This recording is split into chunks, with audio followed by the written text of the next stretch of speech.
Shalom Bapak Ibu Saudaraku yang dikasihi oleh Tuhan kita Yesus Kristus.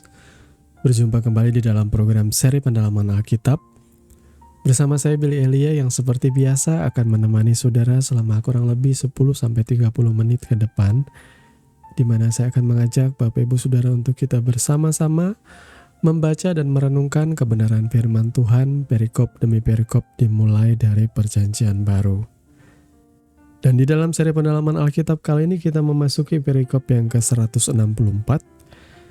Kali ini akan mengangkat nas firman Markus 7 ayat 1 sampai dengan ayat yang ke-23. Apabila Bapak Ibu Saudara sudah mempersiapkan Alkitabnya, saya mau mengajak kita untuk membaca nas firman Tuhan bersama-sama. Markus 7 ayat 1 sampai dengan 23 dengan judul perikop Perintah Allah dan Adat Istiadat Yahudi. Pada suatu kali serombongan orang Farisi dan beberapa ahli Taurat dari Yerusalem datang menemui Yesus. Mereka melihat bahwa beberapa orang muridnya makan dengan tangan najis, yaitu dengan tangan yang tidak dibasuh. Sebab orang-orang Farisi seperti orang-orang Yahudi lainnya tidak makan kalau tidak melakukan pembasuhan tangan lebih dulu, karena mereka berpegang pada adat istiadat nenek moyang mereka. Dan kalau pulang dari pasar, mereka juga tidak makan kalau tidak lebih dahulu membersihkan dirinya. Banyak warisan lain lagi yang mereka pegang, umpamanya hal mencuci cawan, kendi, dan perkakas-perkakas tembaga. Karena itu orang-orang Farisi dan ahli-ahli Taurat itu bertanya kepadanya, "Mengapa murid-muridmu tidak hidup menurut adat istiadat nenek moyang kita, tetapi makan dengan tangan najis?" Jawabnya kepada mereka, "Benarlah nubuat Yesaya tentang kamu, hai orang-orang munafik. Sebab ada tertulis, bangsa ini memuliakan aku dengan bibirnya, padahal hatinya jauh daripadaku. Percuma mereka beribadah kepadaku, sedangkan ajaran yang mereka ajarkan ialah perintah manusia. Perintah Allah kamu abaikan untuk berpegang pada adat istiadat manusia." Yesus berkata pula kepada mereka, "Sungguh pandai kamu mengesampingkan perintah Allah, supaya kamu dapat memelihara adat istiadatmu sendiri. Karena Musa telah berkata, hormatilah ayahmu dan ibumu, dan siapa yang mengutuki ayahnya atau ibunya harus mati. Tetapi kamu berkata, kalau seorang berkata kepada bapaknya atau ibunya, apa yang ada padaku yang dapat digunakan untuk pemeliharaanmu, sudah digunakan untuk korban, yaitu persembahan kepada Allah. Maka kamu tidak membiarkannya lagi berbuat sesuatu pun untuk bapaknya atau ibunya. Dengan demikian firman Allah kamu nyatakan tidak berlaku demi adat istiadat yang kamu ikuti itu, dan banyak hal lain seperti itu yang kamu lakukan." Lalu Yesus memanggil lagi orang banyak dan berkata kepada mereka, "Kamu semua dengarlah kepadaku dan camkanlah. Apapun dari luar yang masuk ke dalam seseorang tidak dapat menajiskannya, tetapi apa yang keluar dari seseorang itulah yang menajiskannya. Barang siapa bertelinga untuk mendengar, hendaklah ia mendengar." Sesudah ia masuk ke sebuah rumah untuk menyingkir dari orang banyak, murid-muridnya bertanya kepadanya tentang arti perumpamaan itu. Maka jawabnya, "Apakah kamu juga tidak memahaminya? Tidak tahukah kamu bahwa segala sesuatu dari luar yang masuk ke dalam seseorang tidak dapat menajiskannya? Karena bukan masuk ke dalam hati, tetapi ke dalam perutnya lalu dibuang ke jamban. Dengan demikian ia menyatakan semua makanan halal." Katanya lagi, apa yang keluar dari seseorang itulah yang menajiskannya. Sebab dari dalam, dari hati orang, timbul segala pikiran jahat, percabulan, pencurian, pembunuhan, perzinahan, keserakahan, kejahatan, kelicikan, hawa nafsu, iri hati, hujat, kesombongan, kebebalan. Semua hal-hal jahat ini timbul dari dalam dan menajiskan orang. Amin. Bapak Ibu Saudaraku, sebelum kita sama-sama merenungkan kebenaran firman Tuhan ini, mari kita terlebih dahulu merendahkan hati dan memohon pertolongan Tuhan. Bapa, di dalam nama Tuhan Yesus, saat ini kami datang kepadamu dengan rasa rindu, rasa haus dan lapar akan firman Tuhan. Kami rindu diperlengkapi oleh kebenaran firman-Mu. Kami rindu dimerdekakan dan dicelikan. Oleh sebab itu Tuhan, kami membuka hati dan pikiran kami. Biarlah Roh-Mu yang menuntun kami oleh kuasa-Mu, sehingga kami boleh memahami apa yang menjadi maksud dan kehendak-Mu melalui kebenaran firman-Mu. Di dalam nama Tuhan Yesus kami siap untuk merenungkan firman Tuhan. Haleluya. Amin. Nah, Bapak Ibu Saudaraku yang dikasihi oleh Tuhan kita Yesus Kristus, pembacaan kita hari ini itu sudah sangat amat jelas ya.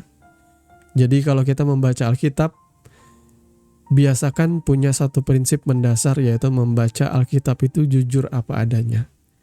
Dan selalu patokannya ialah konteksnya.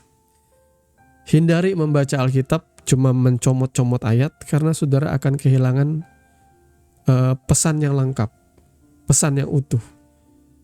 Apalagi saya memperhatikannya, ada orang yang selalu berusaha untuk menelaah ayat-ayat ini sehingga akhirnya ya muncul pengertiannya sendiri.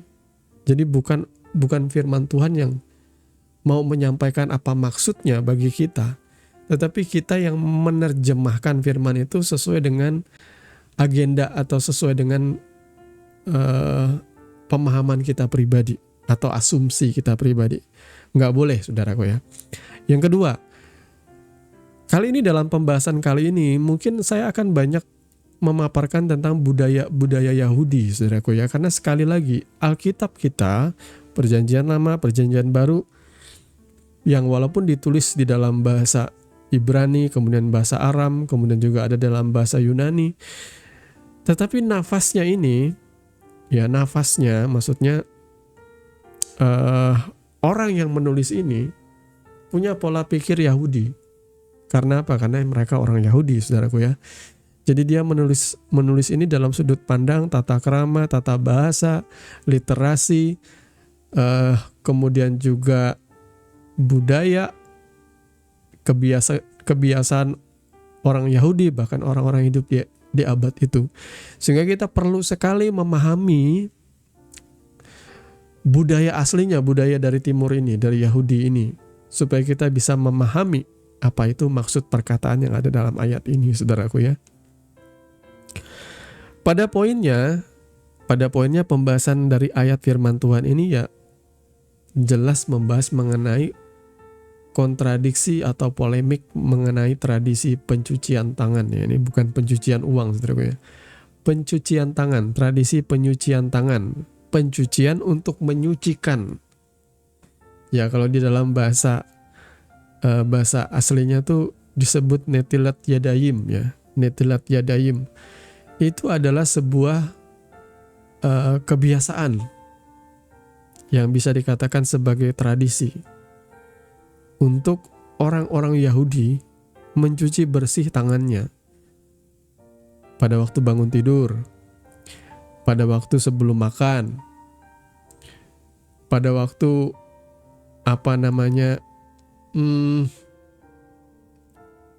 membersihkan organ-organ vital gitu ya, yang tertutup dan lain sebagainya.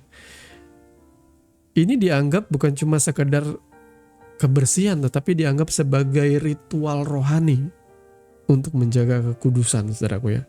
Kelihatannya baik sih ya. Kelihatannya baik ya. Tetapi dasar firmannya atau dasar aturannya itu tidak ada di dalam hukum Taurat Musa.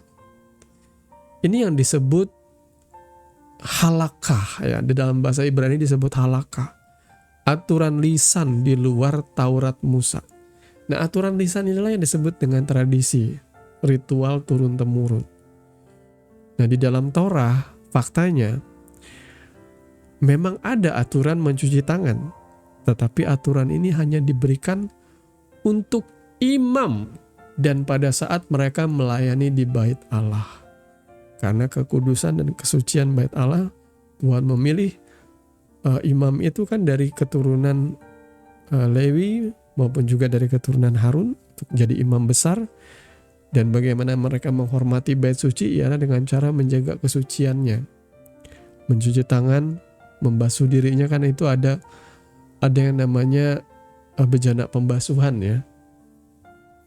Tetapi kan tidak diperuntukkan secara luas untuk semua orang Yahudi aturan ini, sampai ke dalam kehidupan sehari-hari, bahkan di luar imam pun diberlakukan hal yang sama. Dan benar, tradisi Netilat Yadayim ini diwariskan turun-temurun kepada seluruh orang Yahudi. Nah, kenyataannya kenapa Yesus menyebut ini tradisi nenek moyang? Karena memang itu bukan hukum tertulis, melainkan Torah lisan atau Torah Sebe'al-Peh. Nah, Yesus menegur karena tradisi ini kadang justru malah menggeser kebenaran firman Tuhan yang esensi, yang paling utama. Ya, saudara boleh lihatlah dalam hidup ini ada nggak, saudaraku, aturan-aturan yang saudara lihat malah menggeser kesejatian. Fokusnya hanya kepada hal-hal yang bersifat fisik. Saudaraku ya, fokusnya kepada hal-hal yang sifatnya di luar doang. Coba saudaraku, saudara bisa saja contohnya dalam kehidupan sehari-hari, pakai pakaian yang tertutup. Saudara juga mengenakan aksesoris katakanlah seperti pakaian atau baju yang bergambar salib. Ya, saya pribadi juga adalah wirausahawan di dunia clothing line, di mana saya berjualan kaos-kaos rohani Kristen, saudaraku ya. Jadi ada orang-orang yang memang berminat untuk mengenakan pakaian dengan tema Kristen. Ya, bajunya gambar salib atau gambar Yesus. Kebanyakan itu diborong oleh gereja-gereja yang ibadah youth-nya ya. Jadi mereka pakai baju casual tapi dengan tema rohani seperti itu. Nah, ada orang yang pakai baju rohani kemudian pakai kalung salib dengan pakaian yang serba tertutup. Mungkin penampilannya itu begitu rohaninya. Tetapi siapa yang tahu apa yang ada di dalam hati saudara? Ada orang yang pakai casing handphone, katakanlah HP iPhone yang terbaru yang mahal. Tapi ternyata di dalamnya bukan iPhone. Saya dulu pernah lihat di marketplace kok ada iPhone yang harganya miring banget. Harganya cuma 1 atau 2 juta. Ternyata casingnya iPhone tapi jeroan di dalamnya, maaf ini Android kelas di bawahnya entry level lagi saudara ya. Android gaje sekali saudara. Seperti itulah kebanyakan orang Kristen yang tidak memahami kemurnian. Ini juga yang terjadi kepada orang-orang Yahudi, khususnya pemimpin-pemimpin agama, ahli-ahli Taurat dan orang-orang Farisi. Mereka sangat menekankan hal-hal yang seperti tradisi ini, tetapi mereka mengenyampingkan atau mengabaikan yang terutama, yakni belas kasihan. Saudara bisa lihat gak? Mereka mengaku orang yang paling suci. Mereka berpikir mereka adalah orang yang paling mengasihi Tuhan dan taat sepenuhnya kepada aturan-aturan. Tapi lihat kebusukan hati mereka. Bagaimana mereka berusaha untuk mencari kesempatan untuk membunuh Yesus. Mereka berusaha mengadili Yesus dengan membawa saksi-saksi palsu. Saudara lihat ya, mereka bahkan membayar Yudas Iskariot untuk mengkhianati gurunya. Saudara lihat ini, yang melakukan atau yang menginisiasi ini rohaniwan. Mereka yang katanya berpuasa 2 atau 3 kali seminggu. Mereka yang mengenakan pakaian dengan jubah, dengan penampilan yang begitu rohaninya, tetapi mereka busuk hatinya, penuh dengan iri hati, kebencian. Nah saudara, jangan jadi seperti ini. Tapi saya tidak lantas juga bilang bahwa ya kita bebas-bebas saja. Ya, zaman dulu saya ingat ada generasi orang-orang muda yang katanya generasi tanpa tembok. Mereka misinya ialah menjangkau orang-orang di luar sana, saudaraku ya. Dengan semangat itu, nggak apa-apa pakai tato, nggak apa-apa pakai baju seksi. Ya, saya tidak tahu kabar terakhir bagaimanakah orang-orang ini. Setahu saya, di era saya bertobat lahir baru sampai sekarang banyak orang-orang yang seperti itu. yang menggunakan hikmat dan pikiran mereka, yang katanya menggunakan kebebasan untuk menjangkau orang bagi Kristus. Kebanyakan mereka ya jatuh kembali kepada kekubangan. Ada di antara mereka yang mau menjangkau, malah mereka yang dijangkau oleh dunia ini dengan segala kenikmatan, kena narkoba lah, kena hubungan seks bebas lah. Saudaraku, saya tidak katakan bahwa saya ingin membatasi kebebasan saudara. Apapun hikmat saudara, silahkan lakukan, tetapi pikirkan lagi. Jangan cuma dosa, tetapi apa yang saudara lakukan membangun atau tidak, berguna atau tidak. Kalau tidak membangun dan tidak berguna, lebih baik jangan dilakukan. Itu aja, prinsip rohani saya seperti itu aja. Ngapain saya, misalnya anak-anak gadis atau anak-anak perempuan kalian mau datang ke gereja dengan pakaian seksi serba terbuka, ya ngapain? Kalau jadi batu sandungan akhirnya membuat itu syahwat sangka di hati orang-orang, membuat malah jadi orang jadi nggak nyaman. Ya saudaraku ya, walaupun katanya kalau orang wanita pakai pakaian seksi ya nyaman-nyaman aja dipandang oleh kaum pria, kaum laki-laki, tapi sekali lagi ke tempat ibadah loh ini saudaraku ya. Jangan biarkan ada orang yang mengalihkan fokus dari pemberitaan firman dan mulai membicarakan saudara. Karena banyak orang juga yang konservatif ya. Di Alkitab juga memang sih dicatat, walaupun ini bisa dikatakan orang-orang tulisan ini dari abad pertama, di mana hukum Taurat atau aturan-aturan Yahudi itu masih sangat ketat. Contohnya perempuan itu juga tidak diperbolehkan berbicara di dalam sebuah tempat ibadah, dan mereka juga harus mengenakan seperti tudung di atas kepalanya. Ya, jadi jauh sebelum Islam lahir atau ya Muslim lahir, itu kekristenan kaum wanitanya sudah menggunakan tudung di kepalanya. Saudara, saya lupa sebutannya apa itu ya. Ya, yang kemudian juga diadopsi oleh suster-suster Katolik juga menggunakan itu, saudaraku ya. Ada yang warnanya putih, ada yang warnanya hitam. Kalau mereka beribadah, mereka wajib menutupi kepalanya, karena kepalanya itu lambang dari kehormatannya, saudaraku ya. Nah itu kan di zaman itu ya, karena kita bukan orang Yahudi juga, kita nggak diwariskan hal-hal yang seperti itu juga. Tapi kalau kita masuk ke dalam tempat ibadah, ada baiknya kita mulai memikirkan ya, kalau mau pakaian yang serba terbuka, yang serba seksi, ya biarlah itu pada tempatnya. Jangan lalu di tempat ibadah, saudaraku, jadi batu sandungan nanti. Kalau di tempat lain ya sah-sah saja, silahkan saja, saudaraku ya. Sesuai dengan hati nurani saudara saja, saudara. Ya. Nah, kita kembali kepada firman Tuhan. Hati-hatilah dengan tradisi yang menggeser kebenaran atau kesejatian firman Allah. Ya. Orang-orang Farisi, ahli-ahli Taurat pada waktu itu mempertanyakan murid-murid Yesus. Yesus dan murid-muridnya maksud saya. Kenapa kalian makan tidak mencuci tangan? Tidak sesuai tradisi Musa kalian ini. Tidak sesuai tradisi nenek moyang kita. Nah, ini hal yang lucu ya. Ada orang yang berani-berani menasehati Tuhan seperti itu, walaupun mereka memang tidak mengerti ya. Mereka tidak tahu bahwa Yesus adalah Tuhan yang menjadi manusia. Tapi kalau kita renungkan tuh lucu ya. Mereka ngotot dengan argumen mereka mengenai kesucian dengan mencuci tangan. Bahwa kalau kita mencuci tangan itu tanda kita menguduskan diri kita. Ya, kalau misalnya itu kebiasaan yang berkenaan dengan higienis, kebersihan tubuh, itu sah-sah saja, saudaraku ya.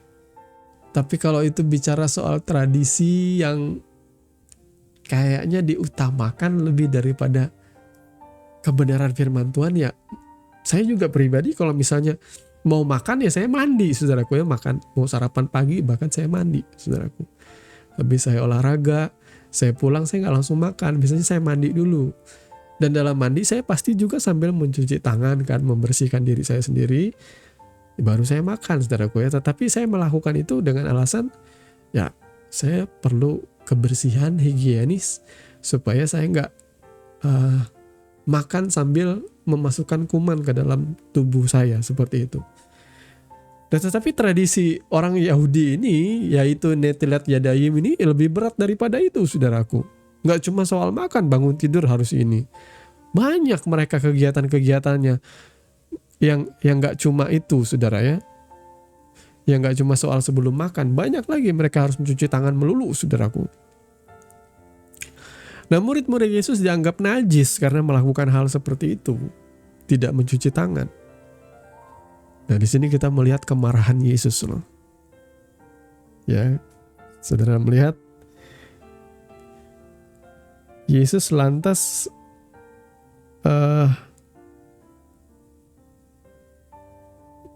menyampaikan sesuatu yang langsung kena di dalam batin mereka, saudara ya. Yesus langsung menyampaikan sesuatu yang membuat mereka langsung kena mental tuh. Ini saya ketika membaca ayat ini tuh berisi bagi saya teguran keras. Sungguh pandai kamu mengesampingkan perintah Allah supaya kamu dapat memelihara adat istiadatmu sendiri. Di sini Yesus menggunakan satu perumpamaan. Karena Musa telah berkata, hormatilah ayahmu dan ibumu, dan siapa yang mengutuki ayahnya atau ibunya harus mati. Tetapi kamu berkata, kalau seorang berkata kepada bapaknya atau ibunya, apa yang ada padaku yang dapat digunakan untuk pemeliharaanmu, sudah digunakan untuk korban, yaitu persembahan kepada Allah. Nah, ini masih terjadi sampai sekarang bagi saya. Ini saya serem loh dengan, maaf, gereja-gereja yang mendasari pelayanannya dengan teologi kemakmuran. Biasanya khotbahnya selalu tentang menabur, perpuluhan, buah sulung, apalagi per-20-an atau apapun, you name it. Semuanya soal duit.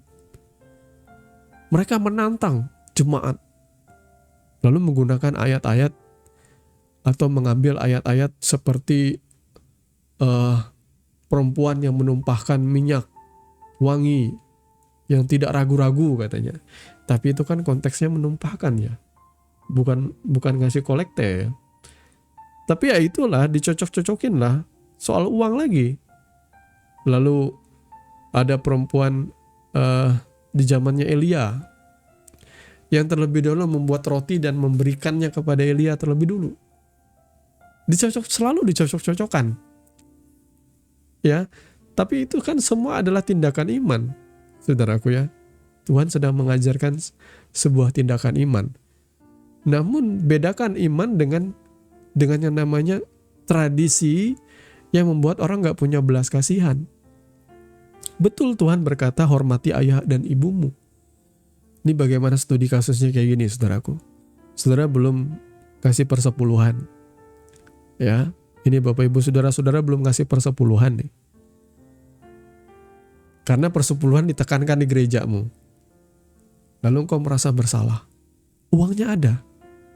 Tapi ada anggota keluargamu, yaitu bapak atau ibumu sedang sakit dan butuh berobat. Mana yang kau utamakan?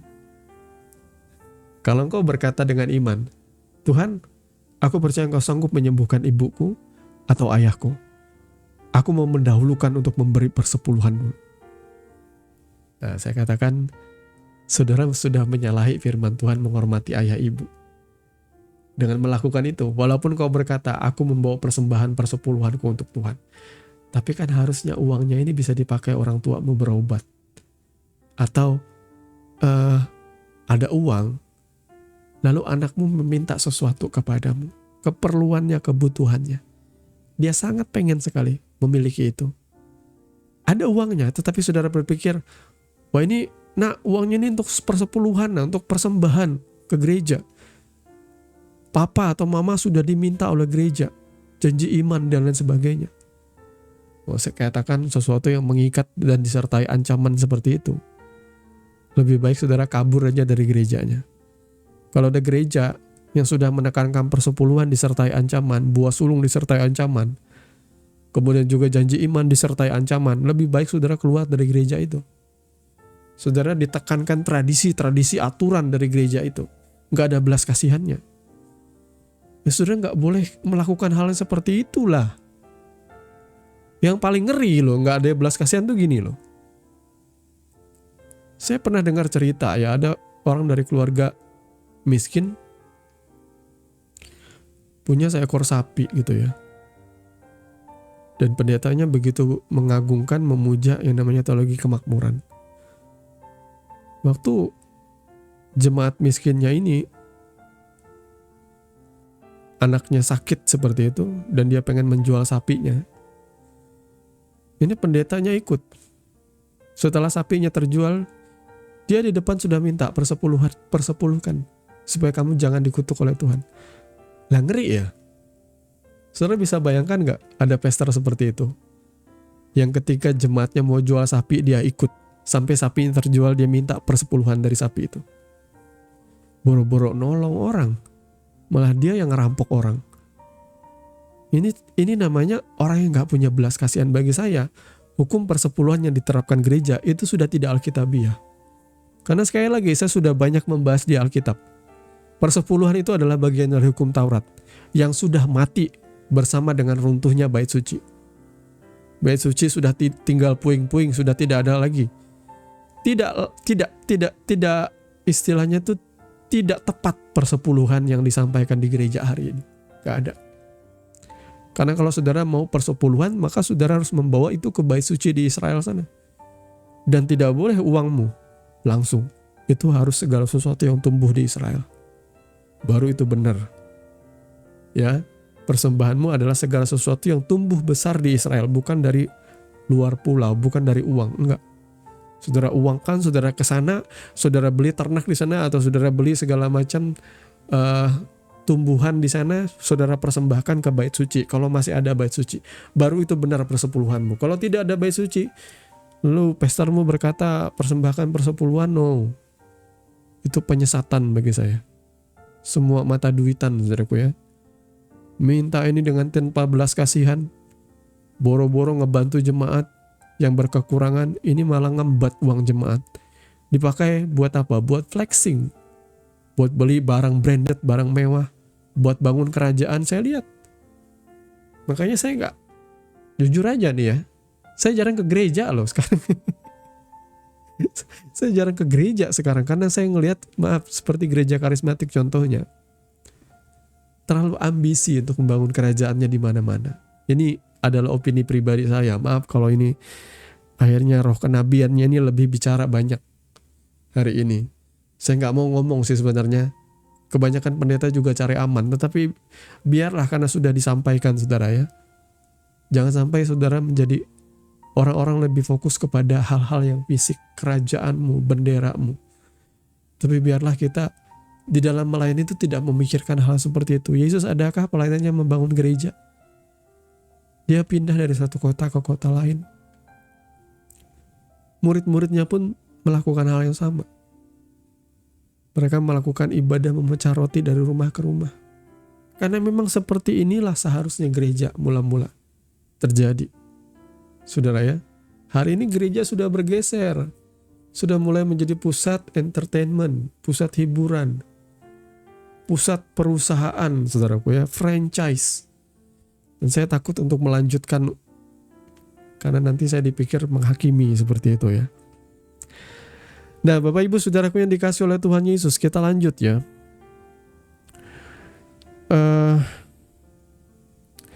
Dari sana tadi saudara sudah paham ya bahwa Yesus sedang memberikan satu penjelasan yang paling mengena ketika saudara mengabaikan menghormati ayah ibu dengan memberikan persembahan itu, saudara mengabaikan belas kasihan kepada orang tuamu. Banyak contohnya di dalam kehidupan kita sehari-hari di mana kita tidak punya belas kasihan, saudara ya. Kemudian Yesus menggambarkan lagi, memberikan suatu penjabaran bahwa ritual mencuci tangan atau nitilat yadayim itu tidak sesuai dengan apa yang dikatakan di dalam hukum Taurat Musa. Ya, dan Yesus berkata bahwa bukan apa yang masuk ke dalam mulutmu yang menajiskan seseorang. Apapun dari luar tidak akan menajiskan, yang masuk ke dalam seseorang tidak dapat menajiskannya. Tetapi apa yang keluar dari seseorang itulah yang menajiskannya.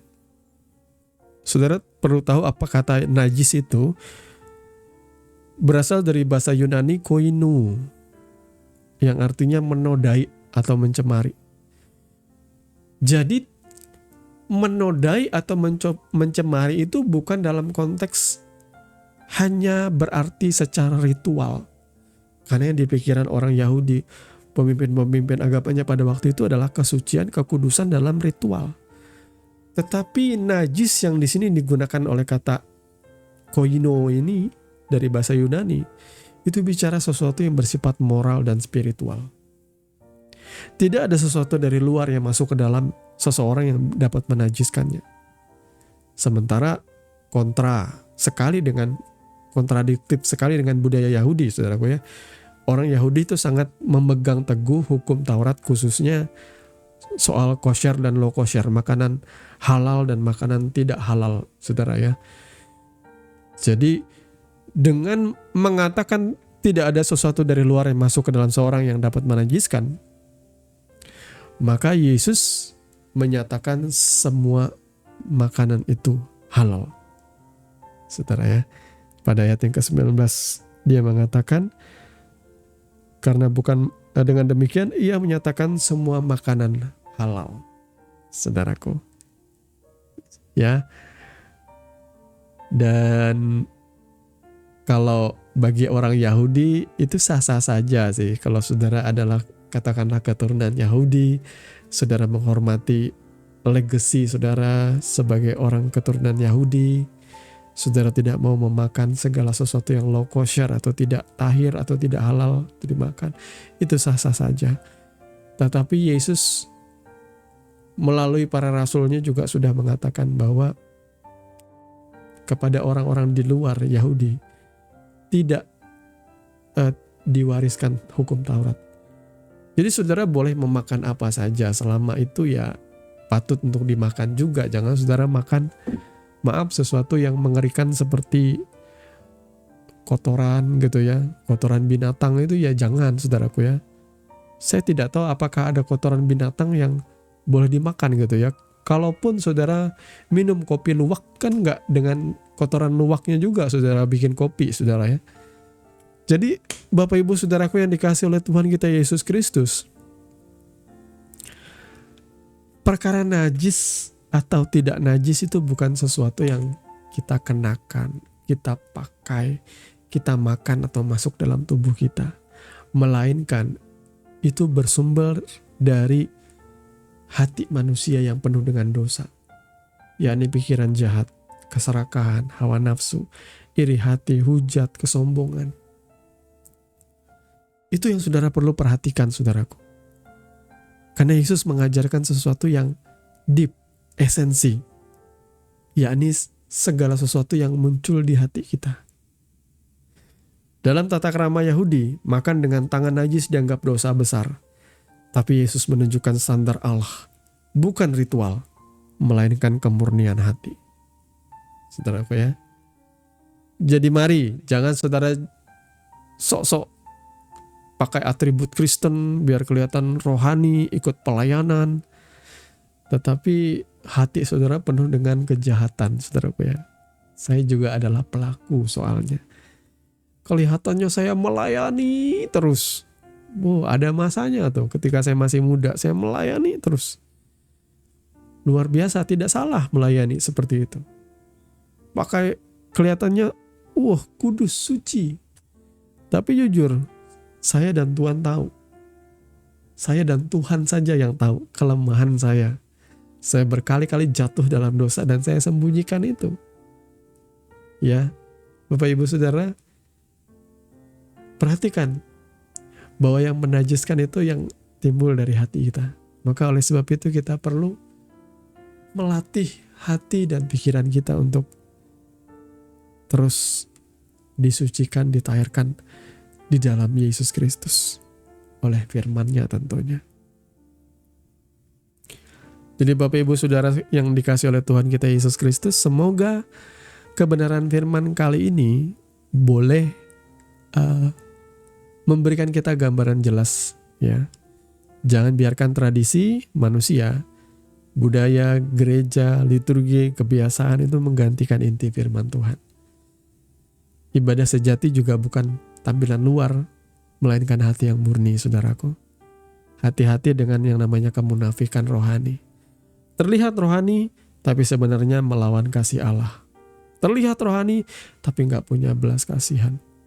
Ada banyak jemaat yang terlihat rohani, tetapi mengancam, mengintimidasi jemaat yang lain. Ya, ukurlah kekudusan bukan dari apa yang kita makan, pakai, atau ritual. Tetapi biarlah firman Tuhan berkata, dari buahnya lah kamu akan mengenal mereka. Ya, saudaraku, lihat buah dari kehidupan seseorang. Yang menajiskan bukanlah dari luar, melainkan dari hati. Sehingga Tuhan mencari orang yang berhati tulus, bukan sekedar punya ritual lahiriah. Tuhan kiranya memberkati kebenaran firman-Nya, dan mari kita berdoa. Bapa, di dalam nama Tuhan Yesus, kami datang kepadamu dengan kerendahan hati. Terima kasih kalau Engkau telah mengoreksi kami lewat kebenaran firman-Mu. Tolong kami supaya kami tidak menjadi angkuh, munafik dalam hidup ini, tapi biarlah kami mengenakan kasih Kristus.